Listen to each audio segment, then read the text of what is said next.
Good morning, everyone. It is January 28, 2025, but really, to me, it's still the 27th because I'm still on that same day. Oh, and I just missed. Oh, too bad. I wanted to see more what that new game was, but it's okay.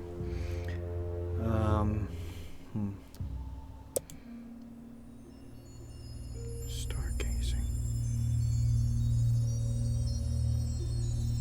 Okay. Okay, well, welcome back. Oh, this is getting kind of loud. Okay. Dungeon Delve. Okay, maybe this sounds a bit better.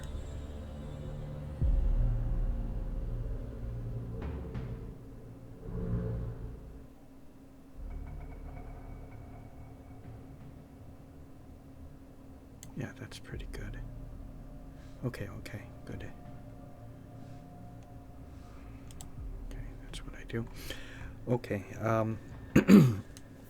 at first, when I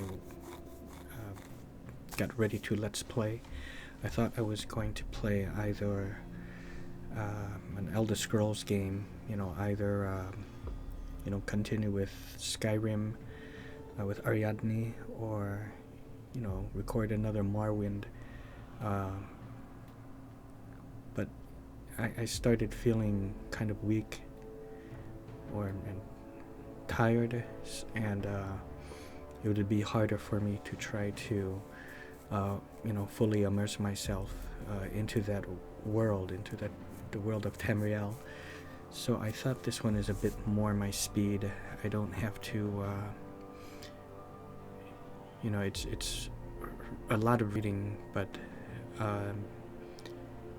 it's the action is just dice rolls, and I don't really have to worry about moving too quickly, things like that. So I'm just going to go with this and then go to sleep. So I'm going to do another Forest of Doom, and hopefully I can succeed. Finally, I think the last couple times I played, I died. The first time I think I died by an ape, and I fought him in the trees, and it killed me. So, okay, let's go ahead and do this. Yeah,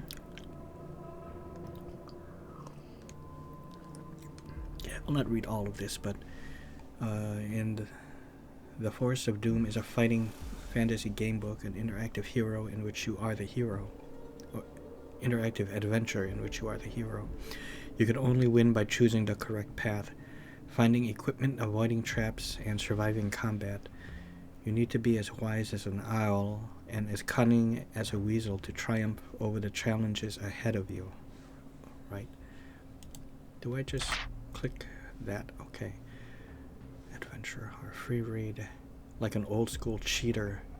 In free read mode, you roll your character exactly the way you would in adventure mode, but you're given 3 extra something options to help you negotiate your way. No, I don't want to do that. Exactly how Ian Livingston designed it. Very little has been changed from the printed version to your starting skill. Printed version. Your starting skill is calculated by rolling 1d6 plus 6. You're also given unlimited bookmarks. Yeah, we'll go with that. Okay. I think the problem last time, I just got some shitty rolls, so determine skill. Okay. So hopefully I roll better. I think that's a really good roll. Very good roll. Okay.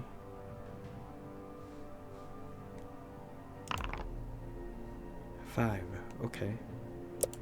Very, very good. Luck. Come on. That's okay.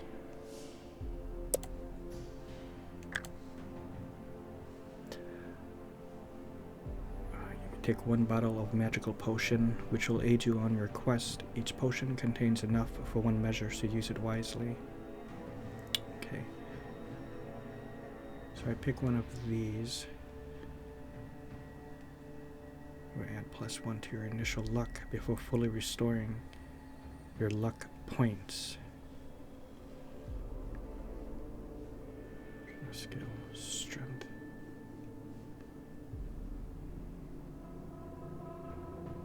Fully restore.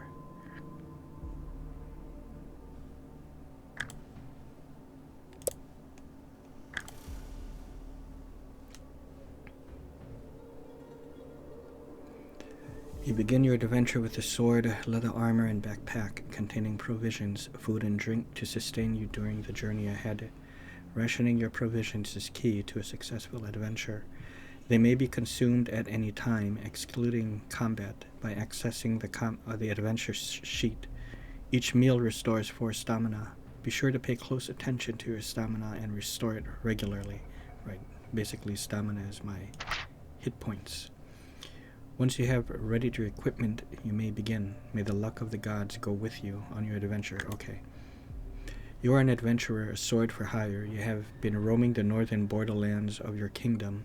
Having always spurned the dullness of village life, you now wander the lands in search of wealth and danger.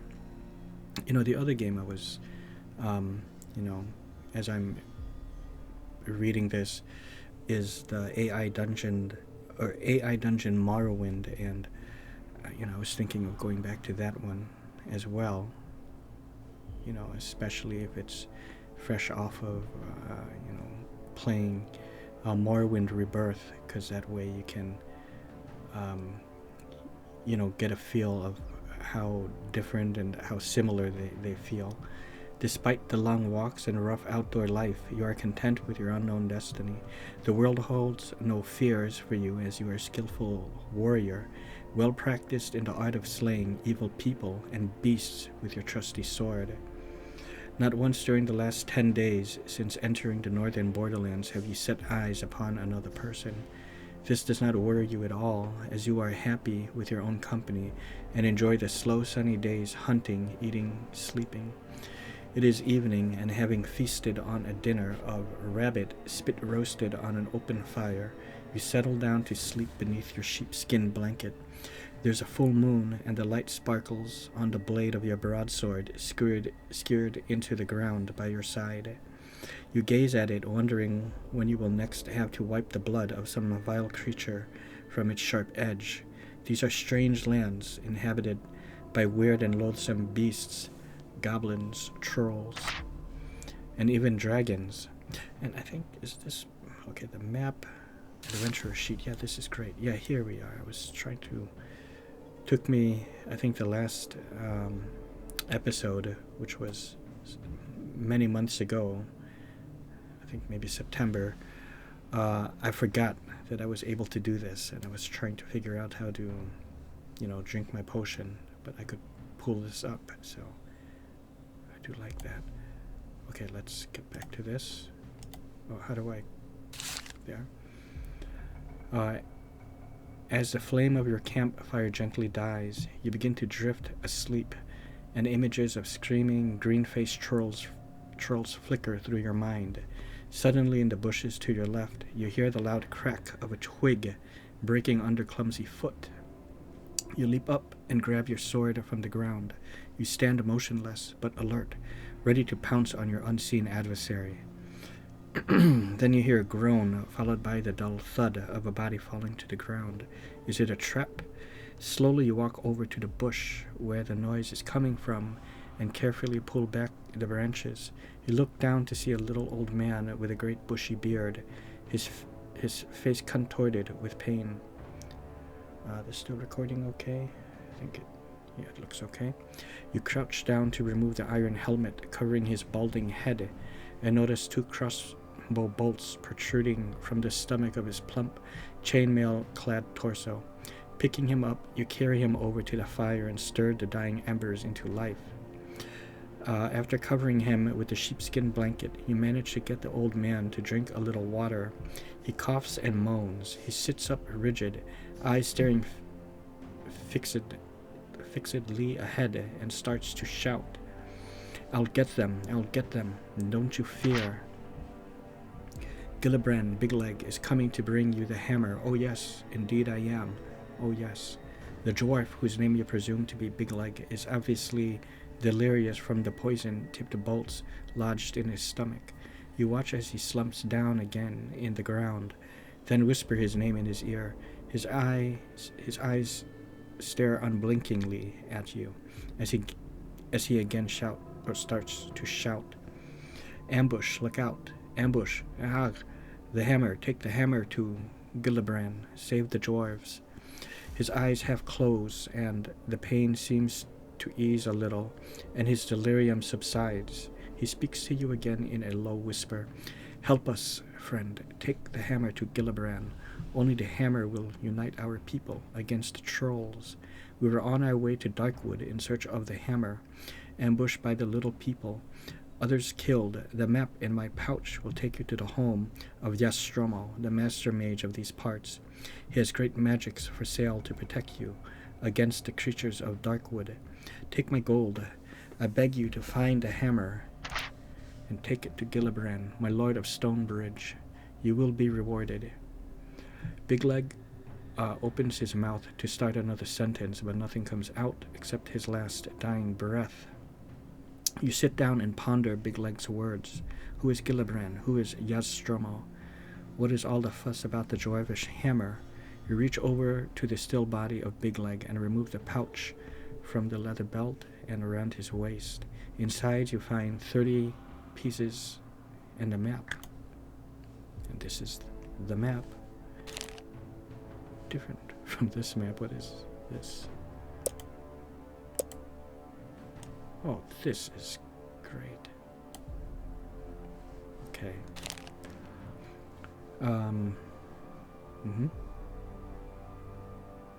Stromo.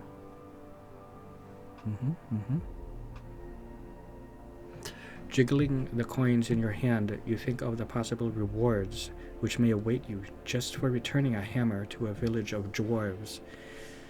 You decide to try and find the hammer in Darkwood Forest. It's been a few weeks since your last good battle, and, what is more, you are likely to be well paid for this one.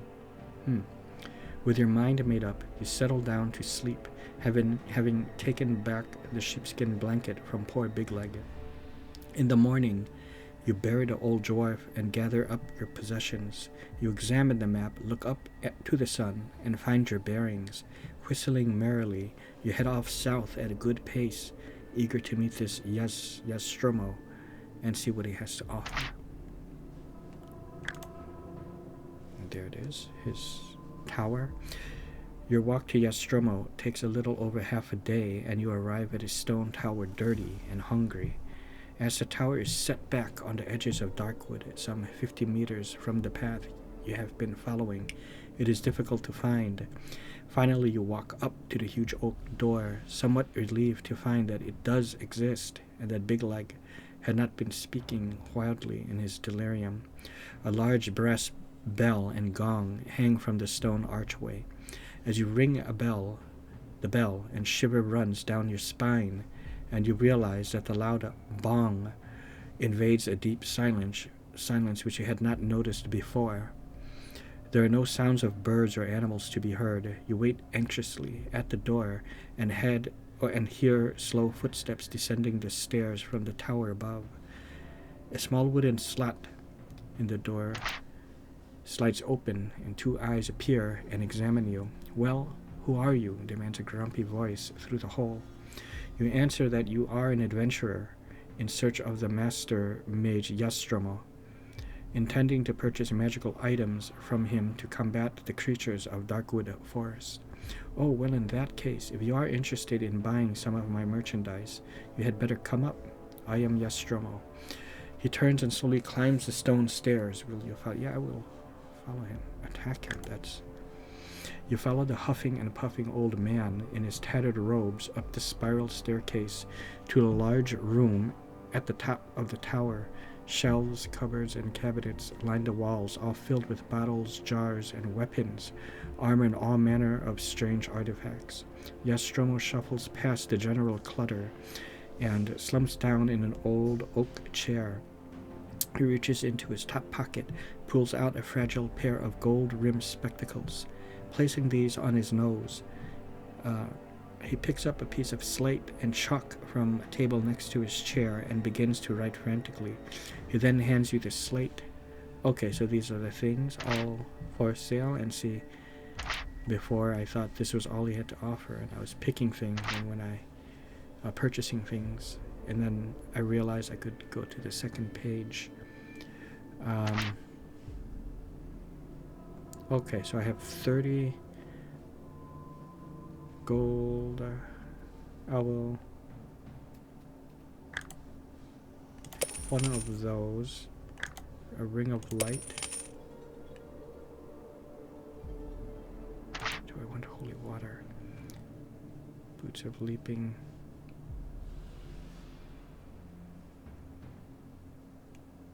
Headband of concentration. Armband of strength.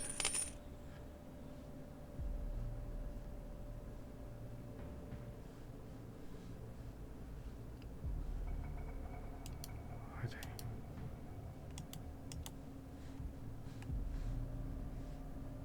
Yeah, why not? I find that, you know, you come across certain situations that you know, it asks if you have certain items on you, like if you purchase them. And, you know, a lot of times well, not a lot of times, you know, each of the 2 times I think I didn't really, you know, buy a lot, and really I should have, because then, you know, some of them I pondered on getting and I didn't get it. And like Armband of Strength, for example, I think if I had this, I would have been able to open up a lockbox or a chest or something. Rod of Water Finding, Nose Filter. Okay, let's get that. And Fire Capsules. And Boots of Leaping and Climbing. That should do it.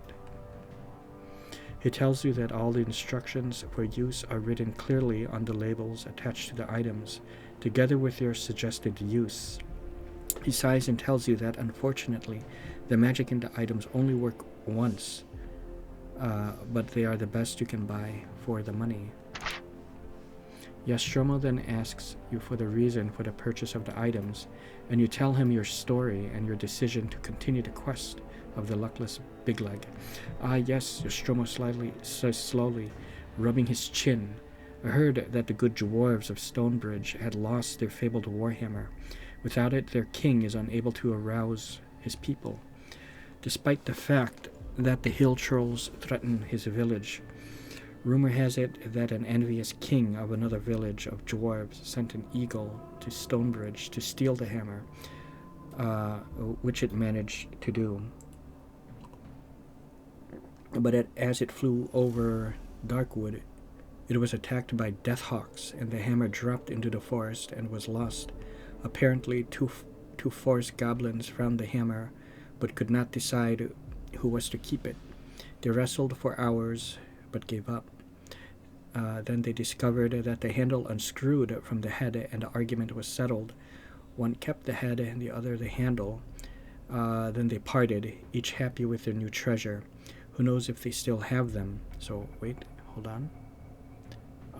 2 forest goblins found it. Okay. So I'm afraid your problems are doubled. I can tell you that the head is made of bronze, and the handle is made of polished ebony. Both head and handle have letter G inscribed on them. So, bronze and the handle is polished ebony. Okay.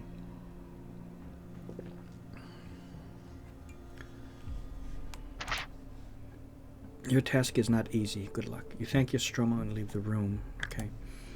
Outside, in the bright light, you notice the dead quietness again. A narrow path leads northwards from the tall grass surrounding Nostromo's tower into the dense undergrowth of Darkwood Forest. In a few strides, you are surrounded by the dark, tangled forest. Stones and knotted roots seem to hide in the shadows, and you can almost believe that they are trying to trip you up. The light fades quickly, and the air becomes moist and unpleasant. Deeper and deeper you go into the gloom. Eventually, the path forks on either side of a huge old tree. well.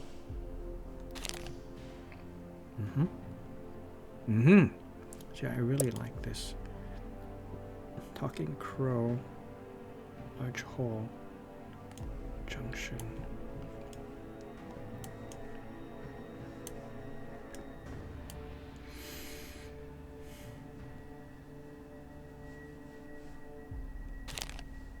Let's try going east this time. I do remember this crow, but...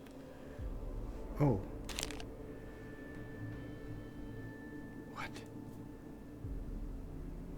I said east. Why is the crow? Isn't this west? East and west? North and south? Where's the compass? Okay, well, the narrow path continues to cut its way through the tangled forest. Strange animal cries and noises echo through the trees. At last, the path widens to approximately a meter across. Am I able to go back? I cannot go backwards. That's okay.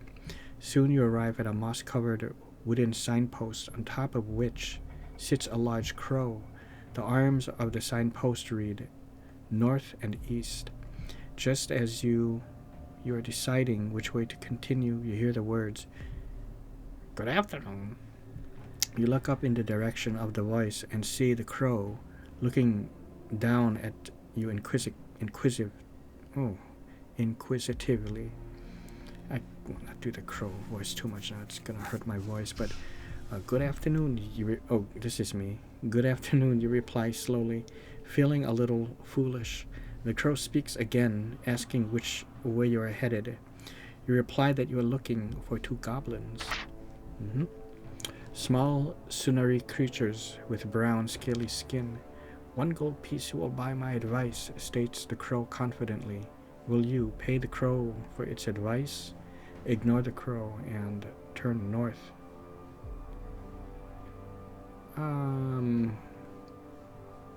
Okay, 1 gold coin, I'll do that. You put the gold piece on top of the signpost as requested by the crow, after which it says, "Go north."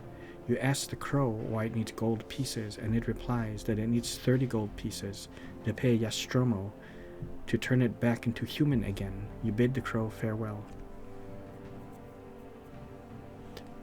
If you want to go north, as advised by the crow, okay. Yeah, let's go ahead and do that. Walking along the path, you hear footsteps and arguing voices ahead of you.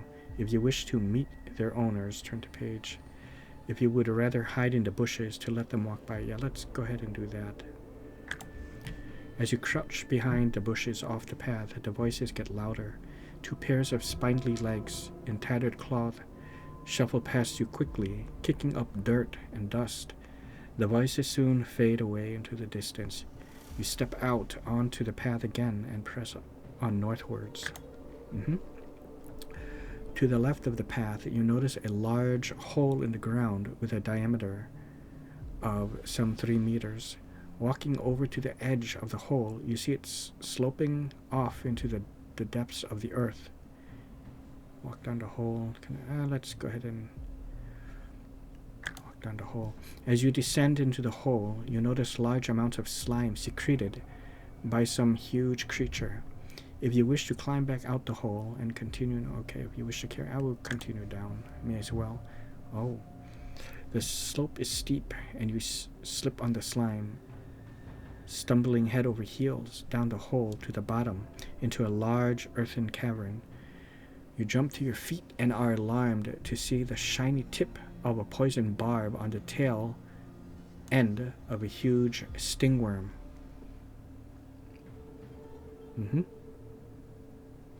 The stingworm is about 5 meters long and has huge yellow segments, but all you care about is protecting yourself from the barb.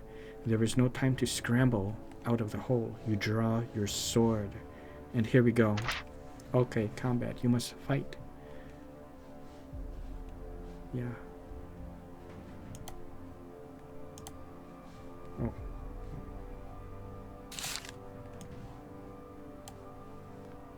Yeah.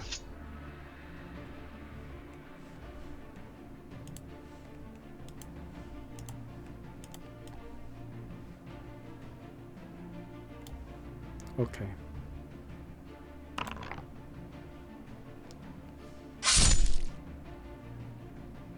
You hit the stingworm. Mm-hmm. Hit the stingworm. Tap continue. I'm still not sure I understand this luck thing, but 6, 17. Good, good. I'm doing exceedingly well. One more should do it. Very, very good. Okay. You walk around the lifeless bulk of the worm to examine the contents of its lair.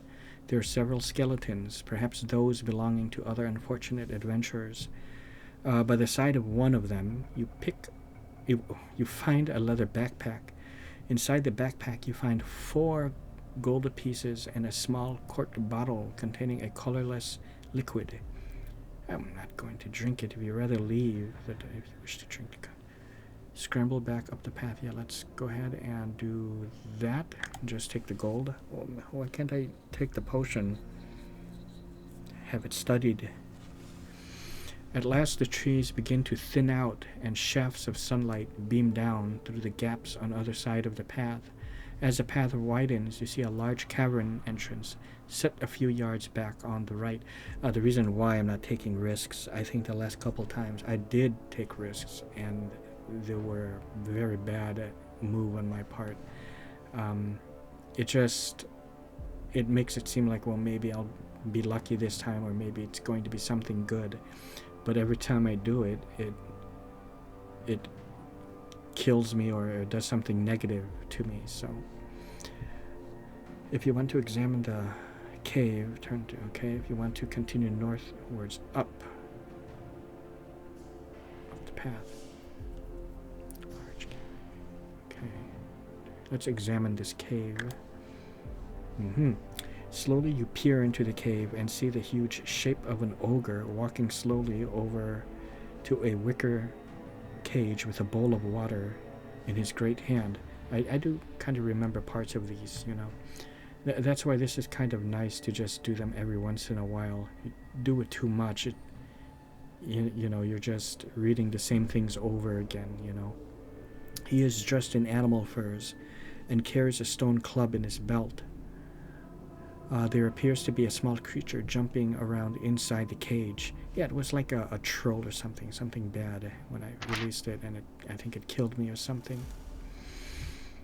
Rush in and attack the ogre with your sword.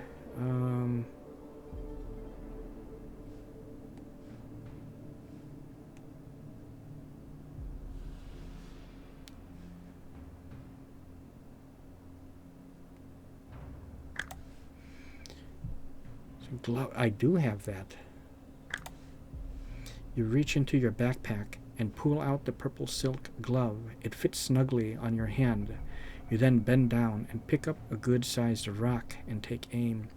You throw the rock with all your might at the ogre, and it flies like an arrow to hit him on the side of the head, knocking him unconscious. The creature in the cage jumps around even more than before. Do you take a closer look at the creature in the cage? Search through the contents of the cave. Leave the cave immediately. Take a look at the creature. Inside the cage, a small, sinewy creature with brown, scaly skin is jumping up and down. He is a goblin. Yeah, a goblin. Yeah, see, he has the thing, right, what I need. Around his neck hangs a black shiny rod on a leather cord.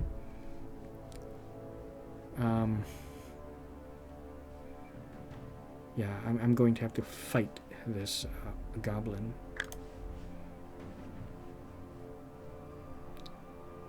Destroy by the solitary guard. Now I'm going to fight.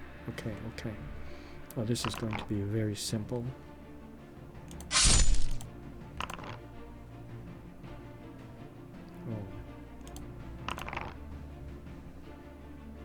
That's it. That is it. I have a very good feeling about this. This might be the one I actually succeed, or at least get a satisfactory ending. You bend down over the lifeless body of the mad goblin and examine the rod around its neck. The rod is made of ebony. this is the one piece, and there is a screw thread at one end. You're excited to see the letter G neatly inscribed at the other end of what must be the handle of the dwarvish warhammer. You put your find in your backpack and gain +1 luck. The contents of the cave. If you wish to leave, I'm just going to leave. I remember finding something, and it was bad. Walking along the path, you do not notice a rope noose. You do notice a rope noose hidden beneath the fallen leaves ahead of you. Your foot catches in the noose and why? Oh well, shouldn't I get a skill check or something? And suddenly you're hauled into the air by the rope, which is tied to a sprung tree. In a second you are hanging upside down, suspended by your trapped foot. That seems like it's pretty good. You are lucky. You needed a luck score of 10 or below. You rolled a luck score. Yeah. Your sword remains in its scabbard, and you're able to use it to cut yourself down from the man trap. You get to your feet and curse, brushing the dirt from your clothes with your hands. You are tempted to wait around to discover who set the trap, but decide against it. You continue northwards. Yeah. You notice a knotted vine hanging down to the ground from a tree on your left. This is where the ape got me. You look up and see a roughly made treehouse amid the branches. Oh, great. Well, let me look at my inventory. I find the hammer taken. I'll find the hammer and take it to Gillibrand. 2 parts. Okay, 9. Okay, the stuff I have now.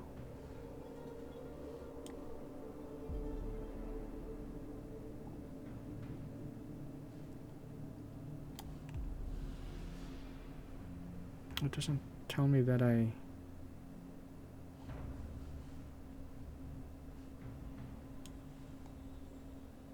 Okay, oh, here. Okay, I have the Warhammer handle. So it's just the blade. Would... I know I'm using kind of like player knowledge because if memory serves, it was an ape that I fought here. So I'm just trying to think, would an ape be interested in taking a blade of this, not the blade, the shaft of the, not the, is it the shaft or the head of the Warhammer? I think not, so I'm just going to go past that. This is the furthest I've gotten then, because the ape got me before, right? Soon the path leads out of the trees onto the large plain with tall grasses. Beyond it, you see a rising ground, and further off, some low hills. The path splits and goes in 3 directions. Okay, treehouse. Ape man. Okay, see, look here. So I would have... So it's player knowledge, but also I could have just referred to the map, and it would have told me. Look, it's giving me all kinds of information already. Werewolf, how would I know? Okay, junction. Go west. Okay, so really like west is east and east is west. It's really messed up.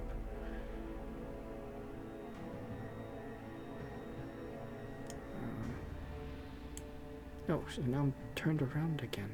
What is...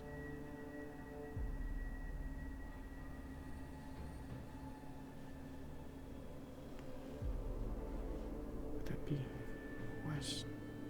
Okay, I'm gonna...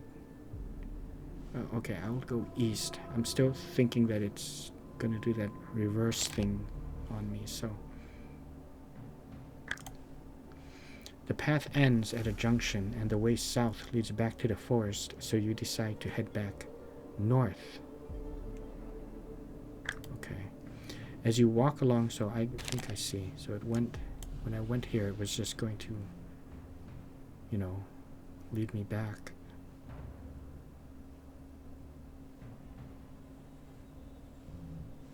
Yeah. Okay. So I scrub it. You watch the grass rippling in the wind. Soon you get the uncomfortable feeling that the grass has a will of its own and is moving independently of the wind. Suddenly, a clump, yeah, the plants and stuff probably are alive or something.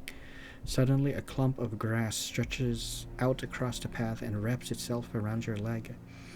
Other clumps of grass try to grab your arms and legs. You realize that you are surrounded by tangleweed. Yep, hence the name here. If you have the potion of plant control, but I do not. Great. Despite your struggles, the tangleweed manages to grab your limbs and drag you to the ground. You see the grass begin to curl itself around your neck and tighten its grip. You choke and try to cough, but then you realize that the tangleweed is not trying to strangle. It is just trying to make as much contact as it can with its exposed flesh so that it can suck your blood. With horror, you see hundreds of tiny blood-ringed punctures on your arms and legs. It's like a leech or something. Finally, the weed, having drunk enough, releases its grip. You have lost 3 stamina points. Do you still have any stamina left? I do. Yeah. Plenty. You are still alive and rise to your feet, standing shakily, rubbing your wounds. Relieved to be alive, you start walking north again. Oh, Centaur. How's everything doing here? My provisions, everything looks good. As the path proceeds northwards, the grass becomes shorter and the ground starts to rise gently. Ahead, you can hear the sound of flowing water. You soon reach the bank of a gently flowing river. There is no bridge, but you can see that the path continues north on the other side of the river. Standing proudly in front of you is a magnificent white beast, half man, half horse. A bow and quiver of arrows are slung behind his back. He is a centaur. Yes. Will you try to start a conversation with him, walk around him, and wade into the river? Draw your sword and attack. Well, let's take a look at this picture now. Okay, I don't know. Should I try to start? Well, let's do this. Maybe he has information. You bid the centaur good day, to which he replies in similar manner. It is pleasing to meet someone who is not attacking you on sight. You ask the centaur if he has any information which might lead you to your goal, but he does not know anything. He says that he does not wander much these days as he's getting older. Getting old. He just wants to own a little gold for his old age. He offers to carry you across the river for 3 gold pieces. Will you accept his offer? Refuse politely and wait. No, I will accept his offer. I have 9 gold, was it? 9 coins? Yeah, that's okay.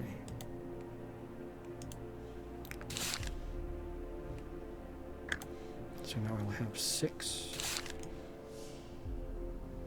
Very good.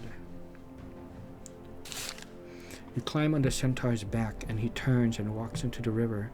The water is a dark green color and you wonder what kind of creatures might be lurking in its depths. Soon you reach the other side and you pay the centaur his 3 gold pieces. He thanks you and waves goodbye, wishing you good luck. May go running, and I thank the friend centaur. I didn't even get a name, but you are now at the foot of some hill and it's beginning to get dark. You see the path winding its way north up into the hills.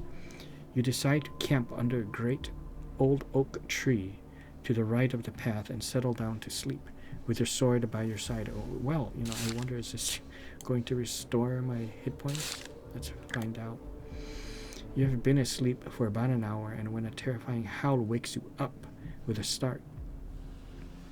It seems to be coming from the west, some distance away. A howl. You look up and see a full moon in the night sky. That is a sign of a werewolf. While looking up, you suddenly notice a large black shape moving in the branches above you. You forget about the howling and leap to your feet, grabbing your sword at the same time as the giant spider drops to the ground beside you. So what, like a werewolf kind of in the distance, but I have this giant spider I must contend with now. Its massive rounded body moves slowly towards you on black spiny legs. Not wishing to leave all your possessions, you are forced to fight, of course. Oh, hopefully it will not poison me.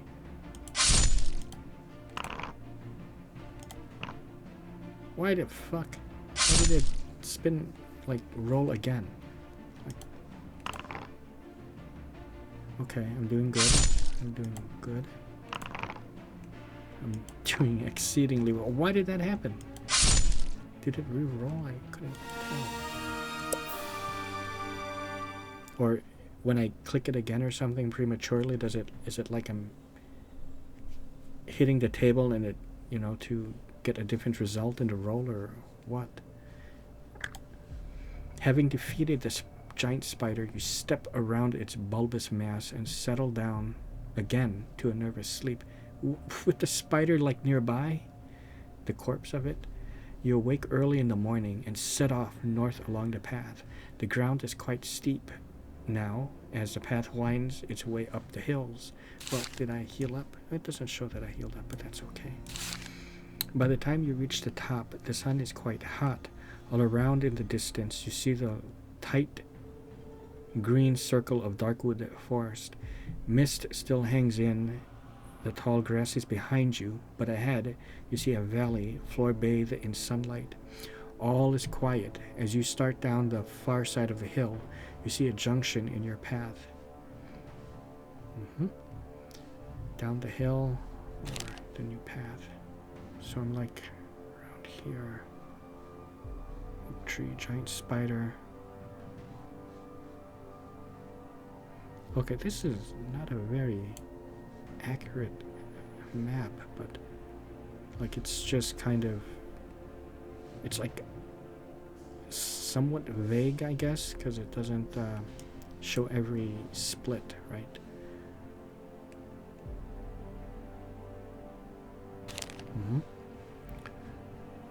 Continue down north, go east. Okay, it's morning, so I don't think a werewolf will be down there, so let's go ahead and do that. Eventually the path levels out and you find yourself on a valley floor. The path continues north, but also a new path leads off to the west. Oops. Oh. Wait, so this is considered going downhill? So I'm in a valley.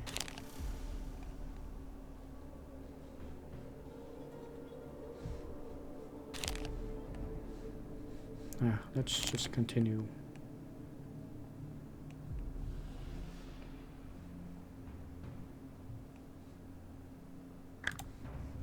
The valley floor is green and pleasant, and you wonder why such a tranquil place should be the home to so many loathsome creatures.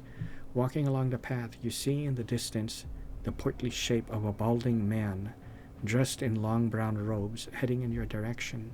As he gets closer to you, you see that he is a friar. Will you start a conversation with him or walk past? Okay, no, friars are friendly folk. The friar is very nervous and jittery and shuffles from side to side as you start to speak. You ask him why he is so distraught, and he tells you that his sacred brass bell has been stolen. As payment for its return, he is willing to offer a magic healing potion. I do not have it. You tell him that you are sorry, but you have not seen his brass bell. The poor old friar frowns and then asks you if you would like to give him 1 gold piece for a good cause. If you do not wish, I'll make a donut. Well, okay. Why not? Here you are. friar. The friar smiles and says, "Bless you." He bows and starts off south along the path, whistling as he goes. You gain two luck points, and head north. This is great. It pays off to, do, little good deeds like that. In the distance, you see the dark brown trees looming up before you. The path leads directly into dark wood forest and soon starts to twist and turn between tangled roots and bushes. The path eventually splits.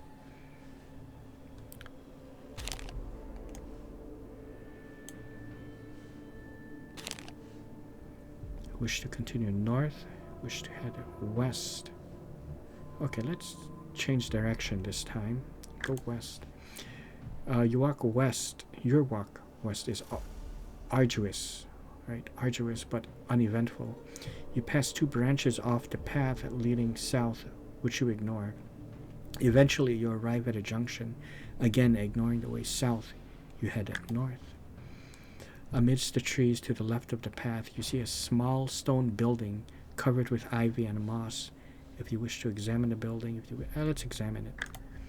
The building measures only 3 meters by 3 meters and has no windows. The door is made of stone and looks very solid.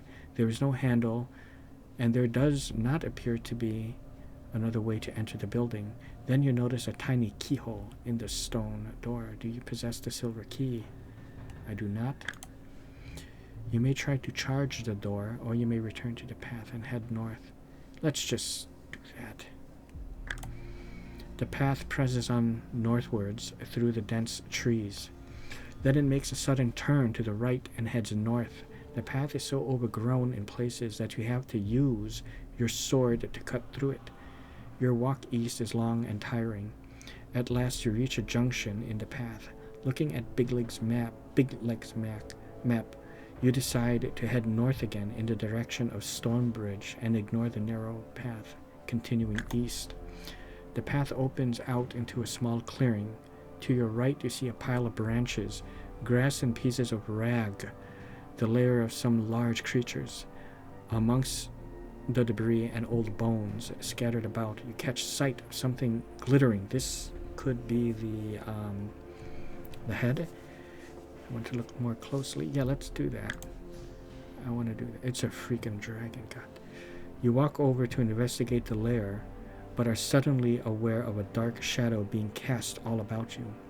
You hear a large roar above you. Look up, I see a dragon-like creature. It's dragon-like, so it could be a wyvern. A creature with 2 legs and green scaly skin flying down to its lair. A bolt of fire shoots from its mouth towards you. I'll test my luck. 5, I hope that's good. Okay. Below a 10, that's very good. The creature landing in front of you is a wyvern! Okay.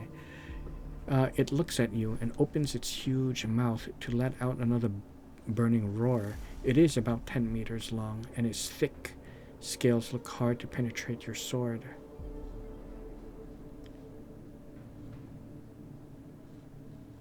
Do you possess a flute? I do not.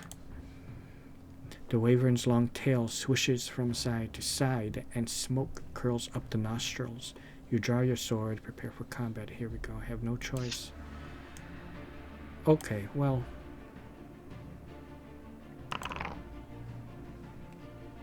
That's good so far. Good so far. Oh no, that's quite bad.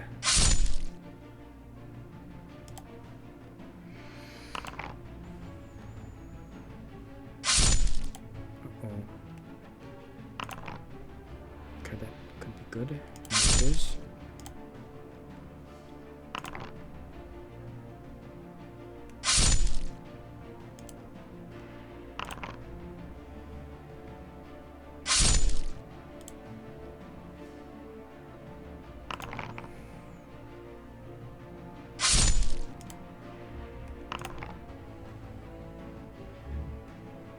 You are lucky. It is just a scratch. Take 1 less damage to continue. Oh no.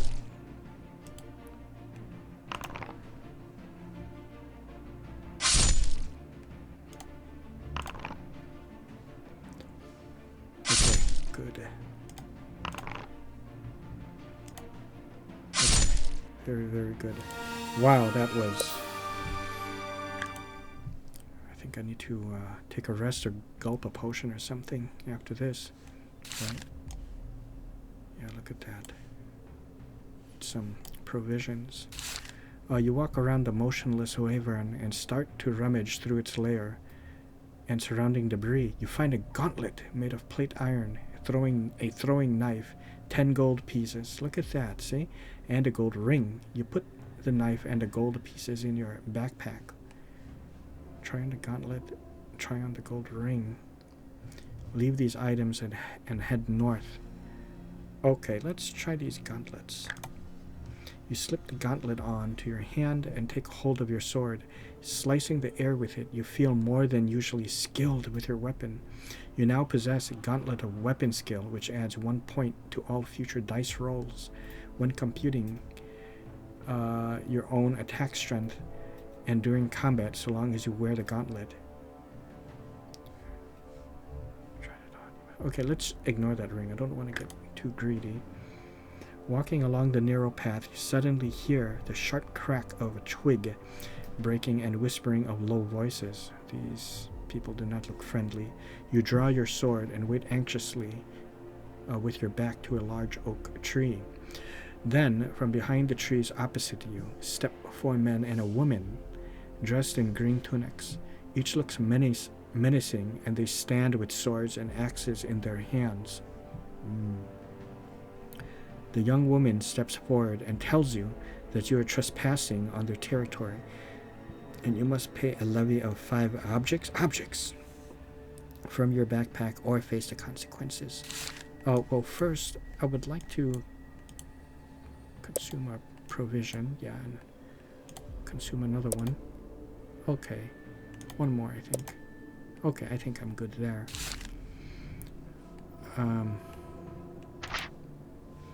If you want to give them what they want, turn to page. If you would rather spit on the ground in reply and fight them, well, 4 men and a woman, 5 against 1. No, I'm not going to fight them. I think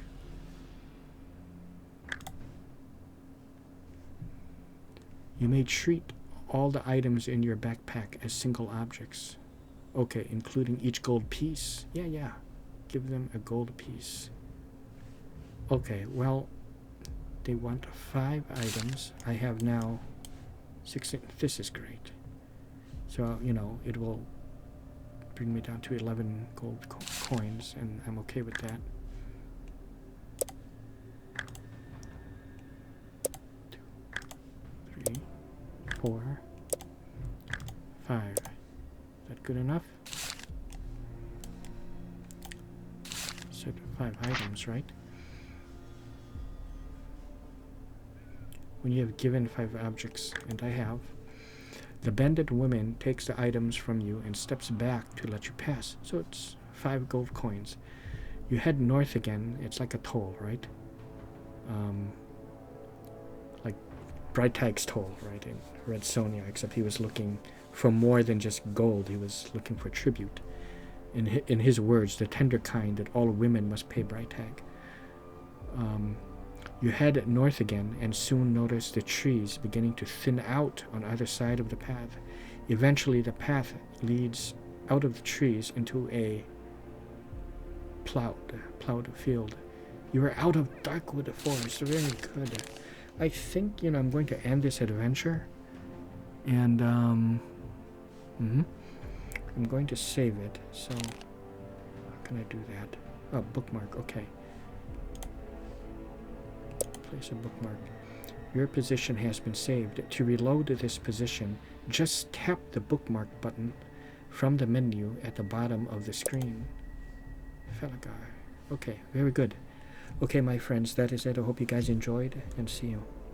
This is turning out to be a grand adventure, and now it's really feeling like an adventure, and I'm not dying, you know, seemingly like, you know, a measly 4 or 5 pages into the adventure. I'm sure it got longer than that, but I got further than that. But I mean, it just felt very short. So this is nice.